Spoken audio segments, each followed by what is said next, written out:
గుమ్మడి నర్సయ్య గారిది నాకు సాయంత్రం అంటే ఆ రోజు ఎంబడే నాకు తెలియలేదు. సాయంత్రం చూస్తే ఆ వీడియో చూసి నా ఇంటికి చాలా దూరంలో రోడ్ కట్ సైడ్, రోడ్కి ఇటు సైడ్ కాదు, ఇంటి దగ్గర కూడా కాదు. వారు పాపం దూరంగా నించున్నారు. ఒక పిల్లోడు ఎవడో వీడియో తీస్తున్నాడు. ఆ వీడియో తీసి ఏదో పోస్ట్ చేసినట్టు వాళ్ళు మా ఇంటి దగ్గరకు కూడా రాలేదు. ఇమ్మీడియట్గా అదే రోజు సాయంత్రం నేను గుమ్మడి నర్సయ్య గారికి నా పేషెంట్ నుంచి ఫోన్ చేయించిన.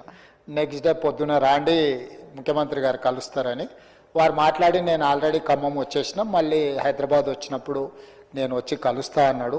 వారు చాలా ఏళ్ళు ప్రజాప్రతినిధిగా పనిచేసిండ్రు.